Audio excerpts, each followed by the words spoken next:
technique, ça va être le merdier. Bah tant pis, de toute façon, sinon vous irez voir sur la chaîne de Dounia. Allez, bonne émission à vous. Le jour où Hassan II a posé son cul sur le trône du Maroc, le Mossad est venu s'installer au Maroc. Ils ont peur. Mais c'est normal. Le Maroc actuellement n'est d'avoir utilisé Pegasus. La France avait fabriqué Hassan II. Ça a été confirmé par Pegasus. Voilà, c'est simple. Avec ces dossiers, le roi il est foutu.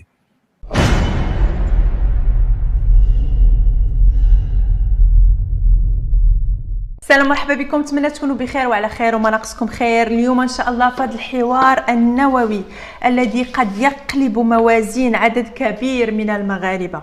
حواري اليوم مع ضيف خاص، حواري اليوم مع السيد جيغار فوغي الذي ولأول مرة غادي يقبل يدير حوار على قناة مغربية. جيغار فوغي اللي قضت أكثر من 18 سنة في السجن. جيغار فوغي اللي كان في السابق تاجر دولي للمخدرات خصوصا الكوكايين. جيغار فوغي اللي كان الأب ديالو الطبيب الخاص للملك محمد الخامس واللي تزاد وعاش فترة كبيرة داخل القصر الملكي أو في المغرب. جيغار فوغي اللي خرج 3 ديال الكتب واللي تكلم فيهم على أسرار خطيرة وفتح العديد ما يسمى بالنجوم سياسيين دوليين وكذلك عدة أسرار من القصر الملكي. في هذا الحوار القنبلة واللي غنتكلموا خصوصا على كتابه الأخير واللي فضح عدة خبايا للأسرة العلوية داخل القصر الملكي. استعدوا لأن هادشي اللي غتسمعوه غادي تسمعوه لأول مرة على قناة مغربية ويقدر يصدم العديد من المغاربة. لايك بارطاج لهذا الفيديو ديال الحوار القنبلة مع السيد جيغار فوغي ونتلاقاو من وراء الجينيريك.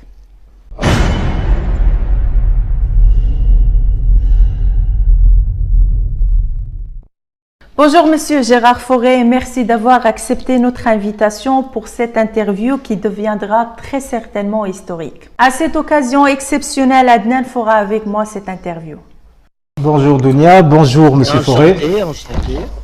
Enchanté de faire cette émission avec mes compatriotes, mes demi-compatriotes, puisque je suis moitié marocain. J'apprécie, j'attendais ce genre d'émission et ça me fait vraiment plaisir d'y participer.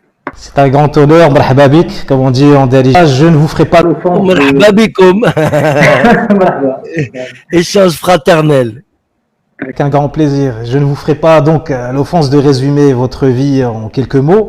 Je laisse le soin aux abonnés de découvrir votre histoire dans vos livres précédents et surtout la genèse dans vos aventures, dans la genèse de vos aventures dans votre petit dernier, l'éducation d'un voyou.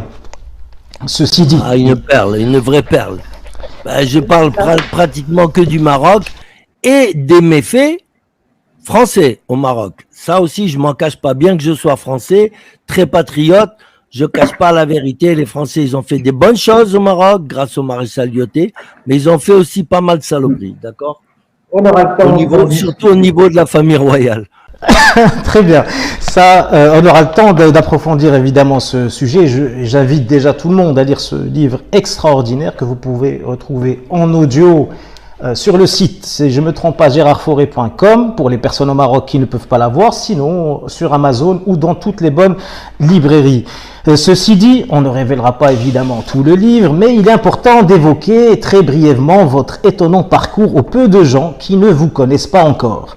Né dans la ville de Fès, sous le protectorat, de pères français et de mères berbères, vous êtes passé de figure incontournable du trafic international de drogue à celui de star de la littérature. Votre vie ressemble à un thriller, à un film d'aventure que vous ponctuez désormais de dénonciations dans vos livres, de révélations chocs où vous dévoilez les secrets des puissants de ce monde que vous avez côtoyés. Vous n'avez apparemment peur de personne. Les stars, les figures du grand banditisme, en passant par les hommes politiques. Et avec votre dernier livre, vous n'épargnez pas même les rois. Monsieur Gérard Fauré, vous avez écrit et sorti 3 livres officiels. Dès lors de tout Paris en 2018, Le Prince de la Coque en 2020 et dernièrement L'éducation d'un voyou qui concerne essentiellement le sujet de Maroc et qui sera la thématique principale de cette interview. Mais avant de commencer, permettez-moi de vous demander, Monsieur Gérard Fauré, comment allez-vous ? Ben moi, je vais très bien. On m'a pas encore tué. On n'a pas réussi. Il y a eu quelques tentatives, je l'avoue. Voilà, moi, je pense que une des tentatives, ça me vient du Maroc, certainement, puisque moi, j'étais dans un endroit où c'est un val, et donc il y a un écho formidable. J'entends les gens parler à 2 kilomètres. Et mes chiens, ils les entendent aussi à 2 kilomètres. Donc, entre mes chiens et mes oreilles, j'ai réussi à me rendre compte que il y avait 2 mecs qui venaient pour me tuer là-bas dans ma ferme. Ils n'ont pas réussi. Ils ont cru que l'entrée était facile, mais la sortie est un peu plus difficile quand même. Ils ont terminé. Bon, il y en a un qui a terminé à l'hôpital. Il est pas mort, mais bon. Et bon, on sait que c'est des Marocains et qui vivent pas en France, donc voilà. Vous êtes moitié marocain berbère. Savez-vous parler marocain? Ah, parfaitement.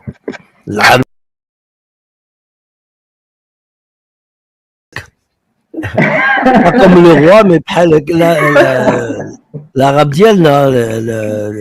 l'arabe dialectal, l'arabe kazinqa, comme on dit. Ok. Mais je parle aussi un petit peu shleh. Pour Un nos peu. amis Là, je me mets au berbère parce que moi, je suis pour la résurgence de l'identité berbère au Maroc. Je pense que les Berbères, ils ont suffisamment dormi jusqu'à présent. Maintenant, il faut qu'ils se réveillent. Le Maroc, il est berbère, point barre, tout comme l'Algérie, tout comme la Tunisie. Nous sommes des Berbères et nous sommes les propriétaires de ces 3 pays. Faut pas, même la Libye est berbère.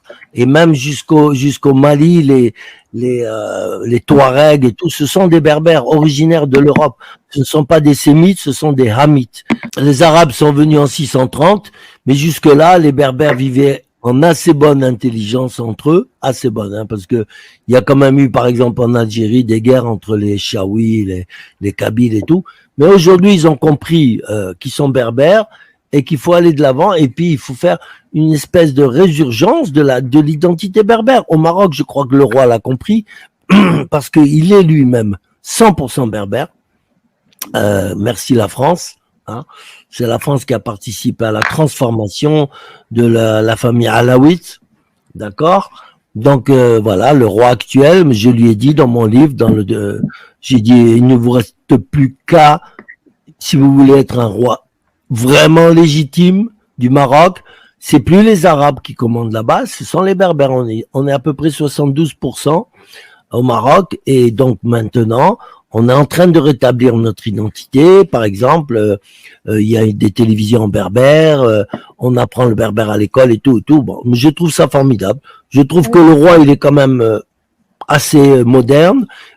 Il fait des bonnes choses. Je peux pas le critiquer, même si il y a des trucs qui vont pas trop bien dans sa naissance, et notamment celle de son père Hassan II, d'accord, que j'ai dit qu'il était juif, Hassan II, et que c'est pas plus mal pour le Maroc, parce que le Maroc est un pays qui marche très bien en ce moment. Dans tous les cas, l'entretien sera en français et sous-titré en arabe, comme ça, tout le monde pourra comprendre. Et voilà.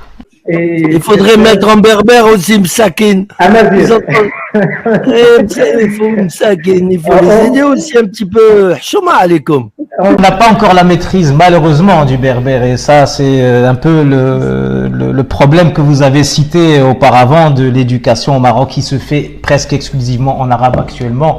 Donc, peu de gens ont accès à la langue berbère amazir. Malheureusement encore, pour l'instant, Parce qu'ils ont baissé, c'est pas Amazir là-bas, c'est Tachelhed. Tachelhed dans le sous, tout ça. Mais c'est parce qu'ils se sont trop laissés arabiser. Bon, c'est pas mal d'être arabisé, mais il faut pas oublier, moi j'ai pas oublié que je suis moitié berbère. Je suis français, j'ai mes papiers français, je n'oublierai jamais que je suis moitié shleh. Voilà. C'est tout, c'est comme ça. Eux, ils doivent pas l'oublier. En Algérie, ils ont oublié, les Chaouis, ils ont oublié qu'ils étaient Chaouis. Ils sont devenus tous arabisés. C'est eux qui dirigent le pays, mais moi je dis Chouma alaikum. Il faut pas oublier ces vraies origines. Vous avez très bien parlé dans vos livres et dans vos différents entretiens de l'envahisseur arabe. D'ailleurs, vous rappelez, juste retour des choses, vous rappelez juste l'histoire du Maghreb qui n'est pas à la base arabe, mais bien berbère. Je suis fier de faire partie de cette race.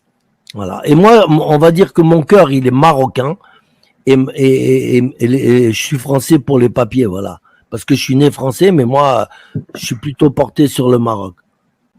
Ah, j'adore ce pays. Tout le monde le dit, hein. Le Maroc, c'est un pays formidable. Formidable. Et je suis pas le seul à le dire. Hein. Et c'est ça, machil kdoub. Ils sont sympathiques de vrai. Et en même temps, ils sont très hospitaliers. C'est rare de trouver des gens comme ça.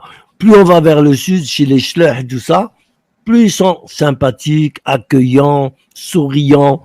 Avec trèfle de khobz, ils sont contents. Avec un morceau de pain, ils sont heureux. D'après votre dernier livre et vos divers témoignages, la véritable histoire de la famille royale marocaine ne serait pas celle que l'on diffuse dans les médias et que l'on raconte dans les livres d'histoire. Évidemment. Je commencerai tout d'abord par vous demander quelle fut votre relation et celle de votre famille avec les membres de la monarchie marocaine. Ben, mon père, il était médecin de Mohamed Khamis. C'est simple.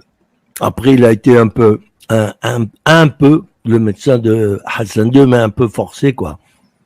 Et, mon père a été obligé de participer à l'assassinat de Mohamed V parce qu'on lui avait fait un tarbiq, une sale histoire. On lui avait mis dans le dos. On évoquera ça dans une question spéciale. D'accord. On aura le temps de... Donc, ma mère a toujours été la meilleure amie de Moulay Abdallah, pédophile. Le frère Et de homosexuel. Hassan II. Ouais, le Hassan frère II. de Hassan II qui est mort du sida dans les années 80 et quelques. Un sale mec, mais très moderne, très, voilà, mais un sale mec. Et il se permettait de violer des enfants comme ça, comme il voulait et tout. Voilà, et puis en même temps, bon, il était un peu tout. Lui, c'était un bouche-trou. Voilà. Dans votre dernier livre explosif qui révèle beaucoup de secrets historiques, vous affirmez que la raison de la mort de Mohamed V n'est pas celle de la version officielle. Si vous nous parlez de l'implication de votre père dans cette affaire. J'ai montré à la télévision, dans des émissions, le Wissam Alaoui que Mohamed Khamis avait décerné à mon père. Donc le Wissam Alaoui pour les Français, c'est la Légion d'honneur que mon père a reçu, il avait 27 ans. On peut le retrouver sur votre site. Ah ben oui, bien sûr, bien sûr. Oui.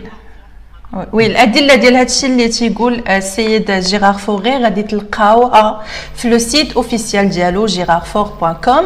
دخلوا لو سيت وغادي تلقاو باغ اكزومبل هذا الشيء اللي كنت تكلم عليه دابا ديال الظاهر ولا الوسام اللي عطاوه الاب ديالو. Donc mon père quand Mohamed V lui a décerné le Wissam Alaoui, et en disant que mon père était son ami et son confident, son homme de confiance, en même temps, il a nommé son médecin privé, dermatologue. C'était le seul médecin français ou marocain, il n'y en avait pas à l'époque. C'était le seul médecin français autorisé à rentrer dans le harem. Faut le faire. Ça veut dire qu'il avait confiance. Quoi qu'il s'en foutait de ses femmes, mais c'était un crime de lèse-majesté que de toucher à une femme du harem, bien sûr. Mon père, il l'avait bien compris. Pourtant, il avait du succès quand il rentrait dans le harem. Et ce qu'il me racontait, il était mort de rire. Donc là, vous dites que le roi avait un harem comme dans les temps anciens. Donc oui, mais c'était la qaïda, c'était comme ça à l'époque. Il ne pouvait pas y échapper. Et même Hassan II, il avait 300 femmes. Hein. Et le nouveau roi, je pense que... Non, il a Salma et encore elle a disparu. On ne sait même pas où elle est. On ne sait même pas où elle est. Je vous en prie, monsieur Touré. Déjà une bzaf, allez, c'est trop pour lui, il sait pas quoi en faire. Donc 300 femmes, je sais pas ce qu'il aurait fait avec. Hein. Franchement, il aurait fait de la confiture. Mais Hassan II, lui, quand il se déplaçait au Maroc, il avait des autobus avec toutes ces femmes dedans, hein, pour imposer au peuple. Voilà, ça, c'est fascinant de voir un roi qui arrive dans une voiture décapotable de grande marque, et puis derrière lui, toutes ces femmes et tout. Voilà, ça plaît au peuple. Donc voilà, alors donc mon père, il est donc le médecin du roi, et le roi l'a bien signifié, il n'avait confiance que en mon père. Personne d'autre. Aucun médecin du monde. C'était mon père, le médecin. Voilà. Son médecin. Et donc, un jour, à cause de Big Pharma, justement, quand Big Pharma veut s'installer au Maroc, et bien entendu, quand il y a Big Pharma, il y a la corruption. C'est logique. Voilà, ils achètent tout le monde. Sauf que Mohamed V, la yarhamou, comme on dit, il n'était pas corruptible. C'était vraiment un bon roi. Mohamed V, c'était un bon roi. Sauf, il avait un grave défaut. C'est qu'il était anti-français au maximum. Et là, j'en parle dans mon bouquin, dans l'éducation d'un voyou. Mohamed V, il aspirait qu'à une seule chose, c'est à foutre tous les Français du Maroc dehors, sauf mon père. Il dit, lui, vous, je vous garde. Mon père, ça le faisait rire. Il voulait arabiser, islamiser, et tout. Bon, d'accord, c'était son programme. Mais il faut savoir comment Mohamed V a attiré je trouve pas le mot. Atterri. Il a atterri sur le trône du Maroc. Il n'était pas prévu pour être roi du Maroc. Mais les Français, comme ils savaient qu'ils allaient quitter le Maroc en 1956, c'était un contrat qu'ils devaient tenir. Ils sont partis en 56, en 58 définitivement. Et il demande au maréchal Lyautey, que tout le monde connaît, qui a été le constructeur du Maroc et qui a été le plus grand ami de tous les temps du Maroc. Il faut le dire, le maréchal Lyautey était aussi amoureux du Maroc que mon père. Parce que le Maroc, c'est un pays dont on tombe facilement amoureux. Trop beau, il y a tout. C'est magique, c'est un pays magique le Maroc, c'est incroyable. Moi, je sais pas, j'arrive pas à exprimer suffisamment, j'ai pas les mots qu'il faut pour exprimer l'amour que je ressens pour ce pays. Voilà. Et des fois, j'en ai presque les larmes aux yeux, c'est vous dire. D'ailleurs, si je peux me permettre une petite interlude très rapidement, dans l'une de vos chansons, vous êtes un petit peu déçu de ce qu'est devenu la France, et dans certaines interviews, vous dites que j'ai encore un peu d'espoir en la vie en le Maroc, mais plus en France. Donc, non, la France est foutue. Donc c'est quelque chose que vous défendez ardemment, même dans votre expression Absolument, artistique. absolument. Et je le dis du fond du cœur. Il n'y a pas de mensonge là. Absolument. Le Maroc, ça va être, vous allez voir, ça va être la débandade en France. Et il y a beaucoup de Français qui vont partir au Maroc parce qu'il y a beaucoup de Français qui adorent le Maroc. Moi, à tous les Français à qui je parle, je leur parle du Maroc, ils me font « Oh, c'est merveilleux, c'est un pays magique ». Par contre, quand je parle de l'Algérie, c'est plus pareil, hein. Vous n'allez pas vous faire beaucoup d'amis algériens. Dans... J'en ai rien à battre, moi. Je cherche pas à me faire des amis. D'accord? Maintenant, les Algériens, franchement, j'ai beaucoup d'amis algériens. Pour moi, c'est des vrais bonhommes. Ah ouais, c'est des vrais bonhommes. Et ils ont été spoliés par la junte militaire qui gouverne le pays. Bah, vous avez quand même, moi j'ai beaucoup de respect pour les Kabyles et tout ça. Les Algériens en général, c'est des gens sympas. Moi, je rigole bien avec eux et tout. Moi, c'est pas le peuple algérien que je critique. Hein. Oh là là, jamais loin de là. Je peux pas me permettre de critiquer 45 millions d'habitants comme ça, non. Mais je peux dire que la politique algérienne me déplaît, c'est tout. Voilà, c'est pas ce qu'il faudrait pour un pays pareil. Il pourrait être numéro 7 ou 8 dans le monde entier avec le pétrole et le gaz, les richesses qu'ils ont. Et c'est malheureux. Ça fait 60 ans qu'ils ont l'indépendance, il y a rien, il se passe rien.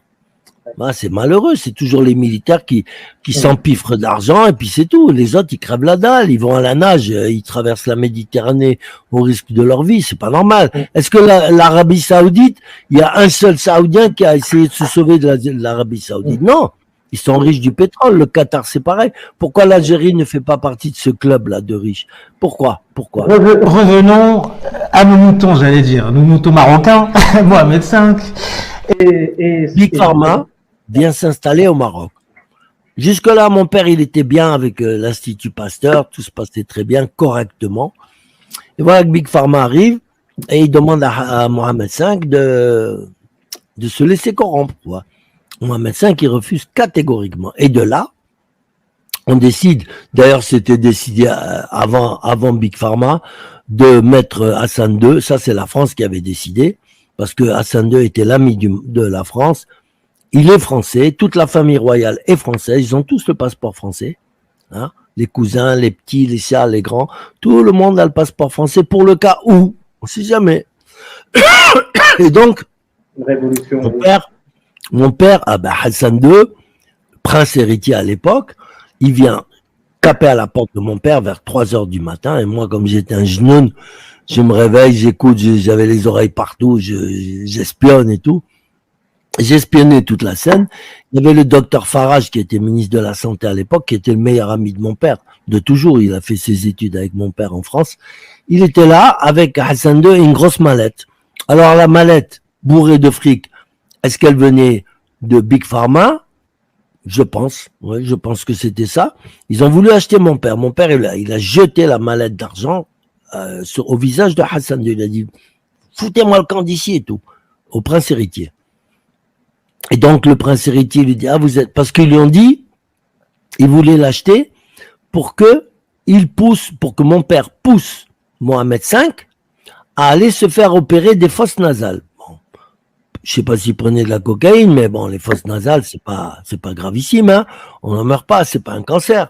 Et donc, Mohamed V, il refuse. Et il dit, non, moi, si le docteur Fauré me dit d'y aller, j'y vais.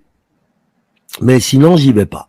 Ils avaient préparé déjà les couteaux et les mitraillettes, façon de parler. Ils avaient préparé tous les moyens pour tuer Mohamed V à l'hôpital. Mais ils voulaient que mon père soit là pour signer aussi le certificat de mort naturelle. Mon père était le seul médecin à l'époque qui était expert près les tribunaux, d'accord, expert de la santé, près les tribunaux. Donc, c'est lui qui signait les certificats de mort et tout autour à Casablanca et tout. Donc, ils avaient absolument besoin de mon père déjà pour envoyer Mohamed V à la guillotine et ensuite pour signer le certificat naturel de mort. Bon, tout le monde avait confiance et mon père était l'homme le plus respecté du Maroc. D'ailleurs, on l'appelait le médecin, S-A-I-N-T à la fin. C'est vous dire. Et à sa mort, il y a eu plus de 1000 personnes derrière son cercueil, à Tanger au Maroc. Il est enterré au Maroc, mon père. Il a refusé de venir se faire enterrer en France. Non, il a dit, moi, c'est plus mon pays, la France, c'est le Maroc. Et c'est tout, il a choisi ce pays, il a fait toute sa vie au Maroc. Il a fait beaucoup pour le Maroc, puisqu'il a fait construire des tas d'hôpitaux, de dispensaires, de centres antituberculeux. Pratiquement tous les hôpitaux, les vieux hôpitaux du Maroc actuellement, c'est mon père qui les a fait construire et qui les a mis en marche. Bon, revenons à nos moutons, comme vous dites, surtout que c'est la fête du mouton en ce moment, alors on est occupé, hein. Mais ça, c'est pas pour les égorger, hein. Quoique, on va les égorger médiatiquement quand même, nos petits moutons là, les petits Hassan II et compagnie. Ça, c'est à vous l'honneur de parler, de dire votre histoire, votre témoignage. Ceux qui s'intéressent au Maroc, moi je leur conseille d'aller sur mon site officiel. Et puis il y a l'islam aussi, tous mes poèmes en musique. Je suis pas seulement un narrateur ou un conteur, comme on dit, mais aussi j'ai fait de très très beaux poèmes qui sont dans l'air du temps, hein, vraiment dans l'air du temps là. Hein. Parce que par exemple, il y en a un, il s'appelle Ni Dieu ni Maître. Voilà, ça veut dire ce que ça veut dire en France, ni Dieu ni Maître. On en a marre du maître là, on en a marre. On reviendra sur ce sujet, sur le thème, sur la thématique artistique en fin d'interview. Donc je disais, alors Hassan II, bien entendu, il est vexé. Et mon père, il dit au docteur Farage, qui était ministre, il dit, écoute Farage, jusqu'à présent c'était moi ton chef, maintenant c'est toi mon chef. Il dit, mais moi j'ai ma valise toute prête. Si vous commencez à me faire chier avec votre politique, moi je prends ma valise, je quitte le Maroc, je rentre en France. Non, Farage il dit, mais fais pas ça, t'es marocain, t'es chez nous, t'es là, t'inquiète pas. Non, il lui dit, ça va pas avec Hassan II là, j'aime pas ce qu'il fait. Donc, Hassan II, il lui dit, ah bon, ben d'accord. Qu'est-ce qu'il fait? Il achète une société maritime avec 2 bateaux pourris et il veut envoyer des gens à la Mecque, des musulmans à la Mecque sur ces bateaux qui sont pourris. Il les soumet à l'analyse de mon père. Mon père, il dit, oh, ces bateaux, on peut pas mettre plus de 1500 personnes dedans. Et encore, il faut mettre ces bateaux aux normes avant d'aller à la Mecque. Bon. Alors, bien entendu, Hassan II, il avait préparé un piège. Il lui dit, d'accord, bon, il signe pour 1500 personnes. Mais il en met 2500 et en plus, il met des malades. dans le bateau, Hassan II. Ce qui fait que pendant la traversée, il y a eu de graves épidémies sur les deux bateaux. Il y a eu beaucoup de morts. Et on a mis ça sur le dos de mon père. Et Hassan II, il a été voir mon père. Il lui a dit, bon, maintenant, vous êtes mis en examen. Voilà. Vous êtes coupable de la mort de ta. Mon père a dit, mais moi, j'ai jamais signé pour 2500. Ils ont falsifié la signature et tout. Il dit, ben si, vous avez signé, voilà. Et voilà. Mon père, il a compris qu'il était tombé dans un piège et que là, il allait falloir discuter. Il lui a dit à mon père, Hassan II, il lui a dit, écoute, là, tu vas passer devant un tribunal populaire, on va voir que tu es français, on va dire que tu es un nostalgique du Maroc, avant de partir, tu as voulu faire des tiennes, tu as voulu tuer, faire, voilà.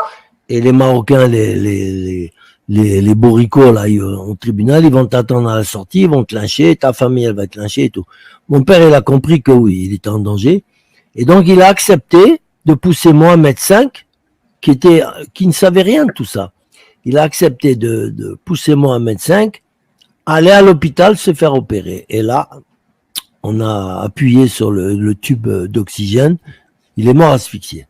Mon père a été obligé de signer le certificat de mort naturelle. D'accord? Mais après, comme Hassan II a pris le pouvoir, il s'est laissé corrompre par Big Pharma et tout. Mon père, il a vu que ça partait en sucette, il a dit, bon, moi, je reste plus dans ce pays, c'est fini. C'est plus le Maroc que j'ai connu et tout. Donc, il fait sa valise, il dit, allez, les enfants, on part en France. Ah, moi, je voulais pas, j'étais trop bien au Maroc. Et non, on part en France. Eh ben, non. Quand mon père arrive à la douane, à Casablanca, où d'habitude, tous les gens étaient, comment dirais-je, à genoux devant lui, les douaniers, les flics, bonjour docteur, baba. Là, ça change. Douanier désagréable, flic désagréable. Mon père, il leur dit, qu'est-ce qui vous prend? Et il dit, on a les ordres de Hassan II. Voilà. Donc, on a tout compris. Ils nous prennent tous en otage, sauf mon père, puisqu'il avait un passeport diplomatique de l'OMS. Nous, on est pris en otage. Moi, ma mère, mes frères. Mon père, il rentre en France. Et il va voir De Gaulle, il lui dit, voilà, moi j'ai quitté, voilà, parce que voilà ce qui se passe et tout. De Gaulle, il dit, vous inquiétez pas, j'en parlais avec Hassan II et tout. Et donc, De Gaulle, pour calmer mon père, il le nomme général dans l'armée française, et en même temps, directeur du plan et de l'équipement de tous les hôpitaux de France et Outre-mer. La question essentielle, si vous permettez, c'est qui a commandité le meurtre que vous dites, meurtre d'après vous, de Mohamed V? Moi, c'est les Français. D'après moi, c'est la France. La France avait fabriqué Hassan II. D'accord? L'implication de votre père dans cette affaire. Oui. Ben, l'implication, elle vient sur le tard parce que au départ, la France, sachant que j'avais commencé tout à l'heure à en parler, sachant qu'elle allait quitter le Maroc un jour ou l'autre, elle prépare le terrain pour laisser derrière elle un roi qui soit francophile, voilà, qui soit pas trop agressif comme Mohamed V l'a été.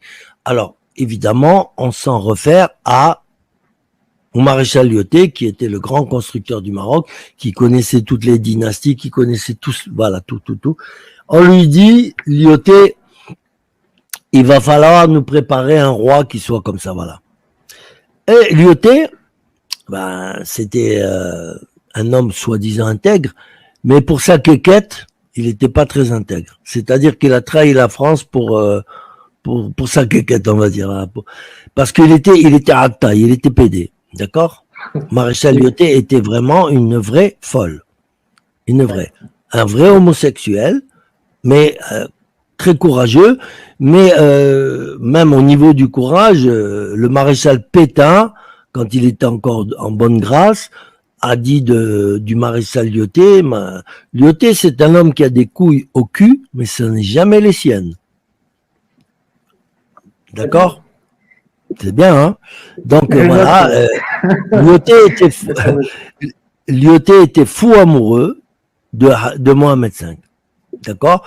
Mon père me disait, quand Lyautey était là-bas, il était sous ses ordres, il me disait que Lyautey, il prenait Mohamed V quand il avait 15 ans, et il le faisait sauter sur ses genoux, et puis il bandait comme un fou et tout ça, il était fou amoureux de Mohamed V. Après, je sais pas s'il a couché avec lui, mais je sais qu'il y avait un amour entre eux, peut-être un amour platonique, mais immense.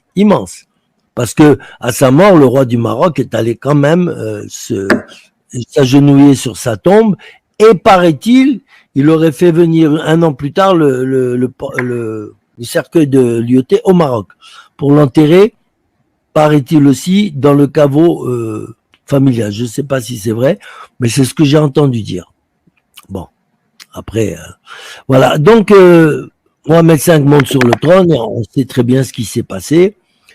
Il devient désagréable. Les Français disent, bon, ben celui-là, on va faire en sorte de le tenir bien par la barbichette, d'accord? Et comment? Eh ben, en s'occupant déjà de son mariage. Alors ils lui ont fait refiler une femme mqaouda, comme on dit, Khenza. C'était une femme, bon, elle était descendante d'esclaves, elle était vraiment pas belle, et en même temps elle était juive. Parce que vous savez, au Maroc, chez les Berbères, il y avait beaucoup de juifs. Donc, voilà la femme que le roi des Berbères propose au roi du Maroc arabe. Parce qu'on sait très bien que la qaïda à l'époque, d'accord, la loi à l'époque, c'était que dans la constitution, c'était que le roi devait toujours être arabe et la reine toujours berbère pour faire un bon équilibre. Mais moi, je dis que l'équilibre, on aurait dû le faire à l'envers, d'accord, puisque les berbères sont les propriétaires du Maroc. Donc, je dis que, mais ça a été rétabli puisque aujourd'hui, Mohamed VI, il est berbère à 100%, je le dis, le redis, voilà. Et il devrait le dire à son peuple, mais il n'a pas les couilles, il n'a pas le courage. Donc, voilà, et ils disent, ils approchent, ça c'était pas mon père, mais c'était le supérieur de mon père, qui va voir le Glaoué el Pacha, qui était très, très ami avec les Français, qui lui dit, voilà, toi, normalement, tu dois donner à un roi sa femme, parmi les berbères, que tu vas trier parmi les berbères. Alors on va te demander de lui trouver la plus mqaouda qui existe, la plus pourrie. Voilà, il peut pas refuser. Et donc il lui emmène un boudin de chez Boudin, un gros thon, et juif et tout. Voilà, c'est pour ça que Hassan II, il avait la même tête que Glaoui, et puis il était noir en presse. On voyait bien qu'il était d'origine noire. Les circonstances de la mort de Mohamed V. Donc c'est la France qui a commandité, d'après vous, le meurtre de Mohamed V. Et oui, pour mettre Hassan II sur le trône, parce que voilà, c'est ça. Hassan II était un petit Français, on va dire. Vous avez affirmé que votre père a signé après son décès, comme quoi c'était un décès naturel. Mort naturelle, c'est mon père qui a signé. Voilà. Il a signé mort naturelle, voilà. Et comme mon père était un homme de bonne foi, on l'a cru, mais là il est obligé. Mais je dis que Hassan II était le Frankenstein, voilà, des Français. Donc Hassan II, c'est lui qui a tué Mohamed V. D'après vous, bien sûr. Ben, évidemment. Mais indirectement, Hassan II était la main de la France. Il y avait déjà des médecins tout près. Il y avait un médecin suisse qui était tout prêt à guillotiner Mohamed V. Il était foutu. Parce que la France l'a décidé, c'est tout. Moi, j'accuse mon pays d'avoir fait ça. Voilà, point barre. Et c'est la vérité. C'est pas des histoires à la con, c'est véridique. Mon père, il était là et d'ailleurs, on l'a assassiné parce que quand il a voulu parler, en 76, il a voulu dénoncer tout ça, il en avait marre, il se sentait vieillir, il s'est dit, moi, avant de mourir, je vais dénoncer toute cette bande de crapules.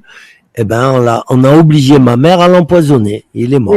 Et on revient justement à ce que vous avez commencé à développer par rapport à Mohamed V et Hassan II. Donc, vous affirmez donc que Mohamed V n'est pas le père biologique de Hassan II, père du roi actuel, Mohamed VI. Non, parce que si cela se confirme, ça pourrait bouleverser, on va dire, la croyance de millions de Marocains, de gens. Maroc, ça bouleverse en ce moment au Maroc. C'est ce qu'on m'a dit. Hein. Je suis en contact avec un Marocain de très haute qualité. J'ai parlé 4 heures avec lui l'autre soir. Il m'a dit, Gérard, les conversations dans tous les salons du Maroc, c'est sur mon livre et sur moi. Donc voilà. Donc non, mais parce que c'est pas normal ce qui s'est passé. Est-ce que vous pouvez affirmer très clairement que vous confirmez, vous affirmez que Mohamed V n'est pas le père biologique de Hassan II, père du roi actuel Mohamed VI? Je l'affirme, bien sûr. Bien sûr. D'abord, Mohamed V, il avait pas envie de consommer avec cette femme, hein, pour commencer. Donc, qu'est-ce qui s'est passé? Comme il fallait quand même un héritier du trône et tout, le roi il est obligé de faire un enfant.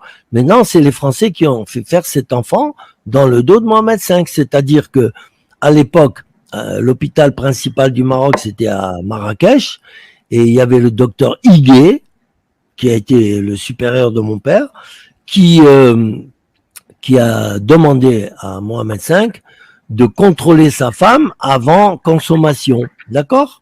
Donc le roi Mohamed V a dit prenez-la, gardez-la, diha, dir li tahab ma'aha et tout ça. Voilà, fais ce que tu veux avec elle, donne-la à manger au poisson si tu veux. Façon de dire j'en veux pas, m'qawda, elle était pourrie.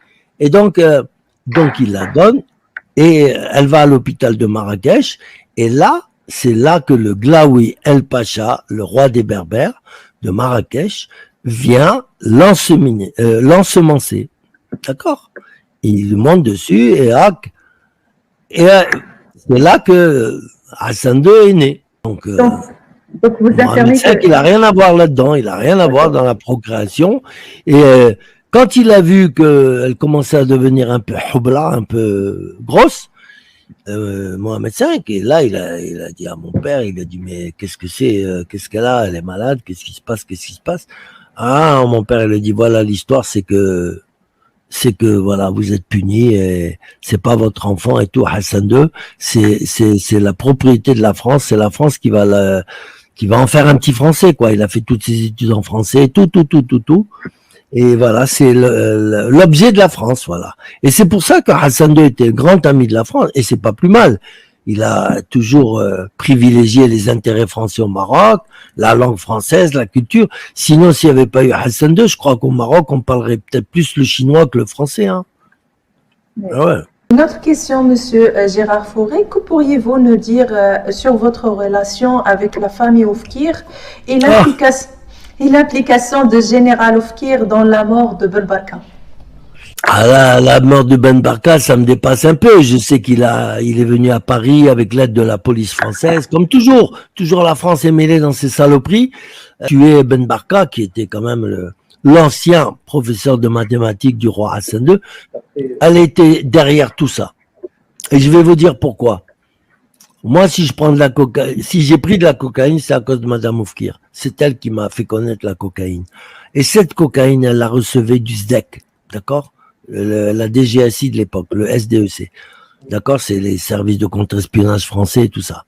Et donc, les Français, quand ils ont vu que Hassan II était un véritable criminel, un tueur, un ci, un ça, un mec sans pitié, ils ont dit il faut qu'on vire ce mec-là parce que c'est pas possible. Il peut pas continuer.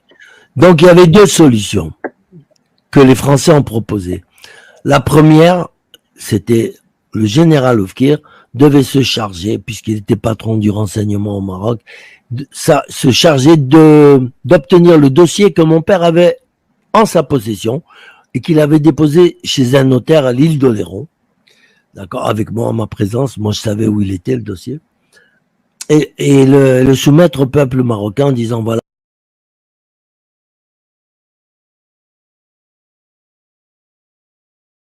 Hassan II, il est juif, il est pas, c'est plus un alaouite. Si on veut le fleuve de la dynastie alaouite, il s'est arrêté à Mohamed V, c'est ça.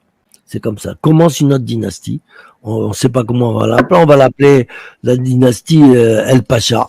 Glaoui El Pacha. Moi, j'aurais voulu qu'il prenne le pouvoir. Hein. J'étais pas contre. Hein. C'est le pouvoir berbère au Maroc. C'était mon rêve. Malheureusement, ça s'est pas passé comme ils ont voulu.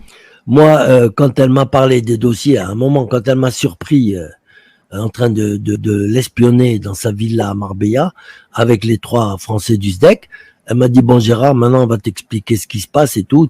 Parce que les mecs du SDEC lui emmenaient de la cocaïne, d'accord, à chaque fois. Ils lui emmenaient 100 grammes ou 300 grammes, je sais plus, il y avait un gros paquet. Et pour qu'elle le fasse prendre au général pour le déstabiliser, parce que la cocaïne, ça rend les gens un peu fous, ça les déstabilise, ils savent plus trop ce qu'ils font, on peut en faire des marionnettes. Franchement, on peut en faire des marionnettes. Et c'est ce que Madame Oufkir a fait avec son mari. Elle en a fait une marionnette prêt à tout. Et le prêt à tout, c'était de lui dire maintenant, tu vas tuer le roi, on n'en veut plus. Et il était prêt à ça. Il était prêt à ça, il attendait le moment propice.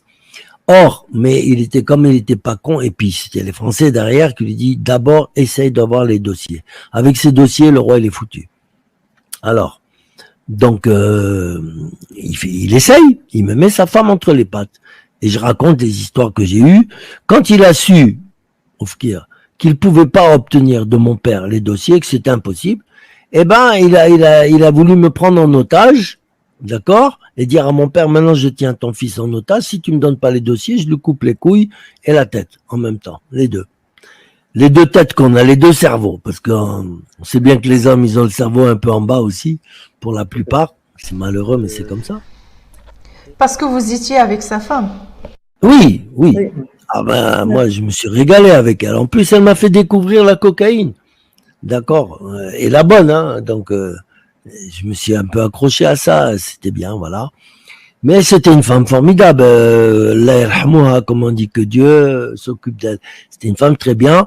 Moi, son plan de devenir, normalement, Oufkir devait devenir comment on dit ça? Le gérant, le maire le gérant du Maroc à la mort de Hassan II. Parce que Mohamed VI était trop petit pour prendre le pouvoir. Donc, comment on dit ça, merde, le gérant, je sais plus. Bon, c'est pas grave. Et le régent, voilà, le régent. Il devait devenir le régent et faire du Maroc un pays berbère, ce qui est normal. C'est revenir à la vérité, quoi. Ce qui est normal. Mais bon, ça n'a pas marché et parce que mon père a refusé de donner les dossiers. Donc, Oufkir, il essaye de me choper en flagrant délit d'adultère avec sa femme. Mais lui, il était d'accord avec elle. J'ai fini par le savoir. Tout était coup monté parce qu'elle elle-même, elle m'a monté un coup à Rabat. Je suis passé à travers grâce à ma marraine qui était la sœur du roi Mohamed V, Lala Kenza. J'allais dans son palais. Quand j'allais à Rabat, j'allais à Salé en face, d'accord. Et Oufkir, il m'attendait à Rabat avec l'armée, la gendarmerie, tout le monde était là. Il me cherchait, il y avait ma photo, 100 000 dirhams pour celui qui trouvait un indice. Mais moi, j'étais dans le palais de ma truc et personne, à part les employés qui se taisaient, qui adoraient la Kenza, ils ont pas bougé. Mais je me suis caché là-bas pendant à peu près 10-15 jours. Et jusqu'au jour où Lala Kenza, elle m'a dit, viens, je te fais sortir du Maroc. Elle m'a fait rentrer dans le coffre de sa Rolls-Royce qu'elle avait préparé, hein, pour l'air, pour le confort et tout. Tu sais, les voitures vertes, là, avec la matricule Palais Royal, tu passes partout. Sauf qu'il y avait quand même des contrôles que Oufkir avait exigés, mais des contrôles visuels, pas plus. Hein. Et quand elle est passée aux douanes et tout, les contrôles de police, les barrages, hop, le mec, il regardait dedans, il voyait que la Kenza, il disait, allez-y, il fouillait même pas le coffre. Mais même s'ils avaient ouvert le coffre, il y avait un truc, il y avait des valises et tout. Jamais ils auraient touché les valises de la Kenza. Et c'est comme ça que j'ai échappé à la mort. Parce que Oufkir m'attendait au Maroc pour me pendre par les coucougnettes. Non, ça n'a pas marché. Et donc, c'est lui qui est venu une deuxième fois. Il m'a monté encore un piège à Marbella. Ça n'a pas marché non plus, parce qu'il y avait quand même un des gardes du corps de Madame Oufkir qui était berbère et qui m'a prévenu. Il m'adorait, il était de la même tribu que ma mère, les Zaïd Baha. Et tout, il m'a dit, Gérard, ne rentre pas. Oufkir, il t'attend. Je lui ai dit, moi, je m'en fous, je rentre, qu'est-ce qu'il y a? Qu'est-ce qu'il va me faire? Allez. Il va me couper, il va me mettre un coup de couteau dans le ventre devant tout le monde et tout, il peut pas. Parce que le roi, il lui a dit, attention, tu touches pas au fils du docteur Forêt. Et donc, moi, quand je rentre, il dit, ah, voilà le coq qui fait trembler ma basse-cour. C'est un peu vrai parce que j'ai essayé de sauter à Malika, qui est vivante, qui est en France. Hein. Elle a pas rouspété quand j'ai dit ça. J'ai failli, hein. J'ai essayé de sauter la sœur d'Oufkir, Madame Malika, c'est la fille d'Oufkir, c'est bien ça? Ouais, elle vit en France. C'est celle qui a fait dans les 20 ans de prison, ouais. Donc voilà. Et je lui dis, mais vous plaisantez, moi, coq, ça va pas. Allez, il me dit, je connais toute ton histoire, mais un jour ou l'autre, je vais te pendre par les coucougnettes, toi, tu vas voir. En rigolant, je dis, on verra ça. C'est lui qui est mort avant moi. Hein. C'est lui qui est mort avant moi.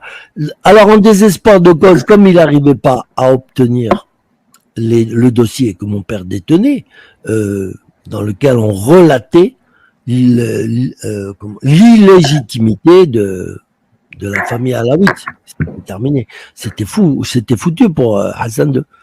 Et ce dossier, est-ce qu'il est en possession de... Alors justement, c'est une bonne question. Non, je crois qu'il est en possession de Mohamed VI. Je crois. Je sais, je peux pas affirmer. Tout ce que je sais, c'est que Basri, ministre de l'Intérieur de l'époque, le plus méchant des méchants, il savait que Hassan II allait le liquider. Il s'est arrangé, paraît-il, hein, c'est invraisemblable, mais ce qu'on m'a dit, c'est incroyable, pour que un des meilleurs chanteurs juifs du Maroc, dont Hassan II était amoureux, mais pas physiquement, mais amoureux de sa musique et tout, il dormait au palais et tout, il s'est arrangé pour que ce chanteur aille voler. Il a donné les combinaisons, il avait toutes les combinaisons de tout, je sais pas comment il faisait, aille voler le dossier dans le coffre-fort de Hassan II, pendant qu'il était en voyage. Alors, est-ce que c'est vrai, est-ce que c'est pas vrai, je sais pas. Tout ce que je sais, c'est que le dossier a atterri dans les mains de Basri, qui lui s'est sauvé en France, il s'est caché, et il a dit à Hassan II, il a dit, attention, si tu cherches à me faire la peau, moi j'ai le dossier qui tombe dans la presse française sur place. Et c'est pour ça que Basri est mort de sa mort naturelle. Alors que tous les anciens coopérants de Hassan II sont tous morts, on le sait. Les Dlimi, il y en a plein. Tous ceux qui ont travaillé avec le roi et qui détenaient des preuves flagrantes de sa férocité, de sa sauvagerie, sont tous liquidés. Il restait plus que Basri qui est mort tranquillement. Et le roi Mohamed VI l'a laissé tranquille aussi. C'est curieux parce que le roi Mohamed VI, c'est pas un sauvage, mais je crois que Basri, il avait envie de lui couper la tête. Parce que Basri, c'est le mec qui lui a pourri sa jeunesse à Mohamed V. À Mohamed VI, pardon. Parce que chaque fois qu'il prenait du hashish ou de la coke et tout, Basri, il le balançait à Hassan II. Il dit, ouais, ton fils, à Paris, il va avec des babas cool, il fume du shit, il prend de la coke, badadi, baba. Et après, Mohamed VI, il se faisait engueuler, on le privait d'argent et tout. Hassan II le privait d'argent et tout. Tout ça, tous ces malheurs, tous ces déboires, il les doit à Basri. Mais Basri, je pense que Hassan II ne supportait pas certaines fréquentations de Mohamed VI. C'était pas des enfants de cœur que Mohamed VI fréquentait à Paris ou en Belgique ou ailleurs. Attention. Ça n'en reste pas moins que c'est quand même un bon roi. D'accord? Il a les pieds sur terre, il sait ce qu'il fait. Et si tu veux, on peut en parler maintenant ou plus tard de ce qu'il fait au Maroc. Moi, ça. Oui, on en parlera tout à l'heure. Est-ce que Madame Offred vous a raconté les conditions de la mort de Ben Bakar? Bien sûr, bien sûr. Est-ce que vous pouvez partager ça avec nous? Je vous l'ai dit. Elle rigolait quand elle disait que la police française était complice, que c'était un assassinat organisé par les Français, parce que Ben Barka, non seulement il gênait Hassan II, mais il gênait les Français aussi. Il faut pas oublier qu'il était directeur du Parti communiste et qu'il savait beaucoup de choses sur Hassan II et tout. Les Français, ils pouvaient pas laisser passer ça. C'est pas possible. Donc tout a été organisé. La police française était dans le coup. Tout le monde était dans le coup. Même le président de la République et tout. Tout le monde était dans le coup. On parle aussi du Mossad, le service secret israélien. Mais le Mossad, il a toujours été là. Toujours, je l'ai dit dans mon livre, dans l'éducation d'un voyou, j'ai dit que le jour où Hassan II a posé son cul sur le trône du Maroc, le Mossad est venu s'installer au Maroc. Et j'ai dit que c'était une bonne chose. Parce que, si on veut, quelque part, ça a été une bonne chose, pour le Maroc en tout cas. Mais il faut dire que, à partir de là, Hassan II, je le dis aussi dans le bouquin, a été l'espion d'Israël. Et c'est pour ça que les Israéliens ont gagné toute leur guerre contre les Arabes, parce que Hassan II les informait en tant que espion officiel d'Israël. Mais le contexte, là, on a vous dites les services français de l'époque, complices avec le 100% derrière tout ça. 100% derrière tout ça. Ouais. Et je dis que c'est honteux, parce que Ben Barka, c'était un homme bien. C'était un homme formidable, professeur de mathématiques, francophile à outrance. Je sais pas comment on peut tuer des gens comme ça. Ce mec-là, il aurait été président du Maroc, ça aurait été autre chose. Bon, quoique, il n'était pas assez dur pour ça, parce qu'il faut reconnaître que le Maroc, à l'indépendance, il n'était pas très stable. Hein. Tout le monde voulait devenir ministre. Celui qui avait un bac français, il prétendait à devenir président. Et le mec qui avait le brevet élémentaire, il voulait être ministre et tout. Ça devenait la folie. Tout le monde sautait. Ah, moi je. Voilà. Hassan II, il a quand même tenu bien le Maroc. hein, dans des vraiment points d'acier. Ça a été une bonne chose pour le Maroc, Hassan II, il faut le dire. Même s'il y a eu beaucoup de morts, beaucoup de tortures, mais on était obligé de passer par là. Voilà. En France, c'est pire en ce moment, c'est pire que l'époque du Maroc. Moi, je vous le dis, je préfère être encore au Maroc à l'époque de Hassan II qu'aujourd'hui à l'époque de Ataï II. Très bien. Donc, on a fait le tour, moi je pense. Ah ouais, II parce qu'il est réélu. Oui. Bah ouais. Oui, mais c'est le peuple qui l'a choisi, on va dire. Oui, ça va, la belle histoire. Hein, le peuple. Plus ou moins, on dirait. Mais c'est plus un peuple, ça, c'est un troupeau de moutons, c'est fini, c'est plus un peuple. Où il est? Je le dis dans mes slams en musique sur mon site officiel. Je dis, mais où es-tu, toi, le français? Où es-tu, le révolutionnaire, le phare de l'humanité? Il n'y a plus rien, il n'y a plus rien. Très beau morceau, c'est le premier morceau de l'album, je pense. Ouais. Magnifique. Bon, on reviendra sur ça. Donc là, on reste encore sur les faits malheureux de ce que vous dites par rapport à la famille royale marocaine. Donc selon vos écrits, vous confirmez que le prince Abdallah, frère de Hassan II, père du célèbre prince Hicham, aurait commis d'atroces crimes sur de nombreux jeunes enfants. Que votre père, excusez-moi, juste pour rappeler la présence, encore une fois, de votre père aurait soulagé et soigné ces innocentes victimes. Les accusations sont très graves. Quel détail de cette sordide affaire, de ces sordides affaires, pouvez-vous partager avec nous, si possible? L'affaire de Tanger, là, à Tanger?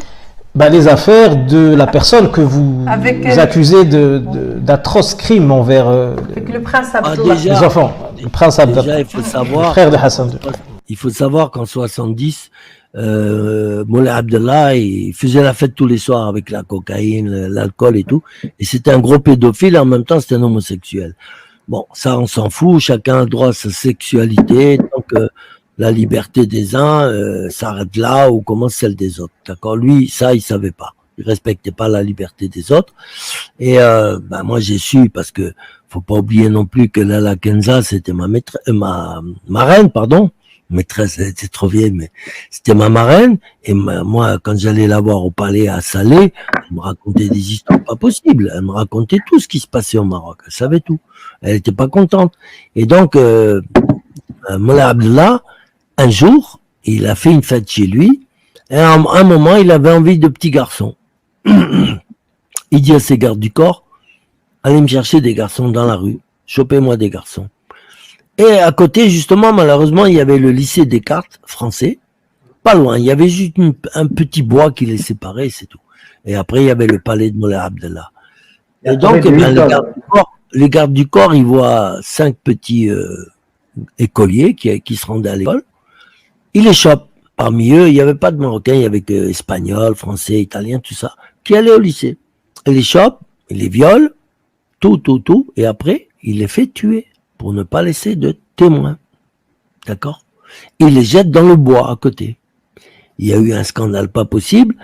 Et on a fait dire aux soldats qui étaient devant le palais de Moulay Abdallah, il a été obligé de dire que c'est lui qui les avait mitraillés sur un coup, qu'il a reçu le soleil dans les yeux, une belle histoire à dormir debout, un conte de fées ou plutôt de sorcière, oui. Et donc il a vu les enfants passer et tout d'un coup il a eu un déclic, la mitraillette est partie, il a tué les 5 enfants, il a eu peur, il les a cachés dans le bois. La belle histoire. Hassan II, il a viré son frère du Maroc. D'accord, il lui a interdit, je crois que ça a duré 20 ans, un truc comme ça. Interdiction de Maroc. Et partout où il allait, Moulay Abdallah, il était jeté. Hein. Même dans les discothèques belges, on le virait partout. Il était viré de partout. Ah ouais, quand même. Et puis ça a fait un immense scandale avec la France, l'Espagne, l'Italie et tout. C'était grave. Tuer des enfants comme ça qui n'ont rien fait, juste pour prendre son plaisir, une demi-heure, 1 heure. C'est incroyable. C'est incroyable. Ah, c'était un monstre. Moi, il a voulu me piquer une nana à Tanger, une danoise, mais il se trouve que j'étais quand même le fils du docteur Forêt, donc il pouvait pas aller trop loin. Hein.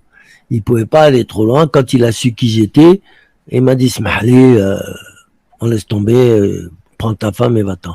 Parce qu'il voulait me la piquer, parce qu'il aimait tout le monde, tout ce qui bougeait, lui, même les chèvres. Alors, il était sans pitié.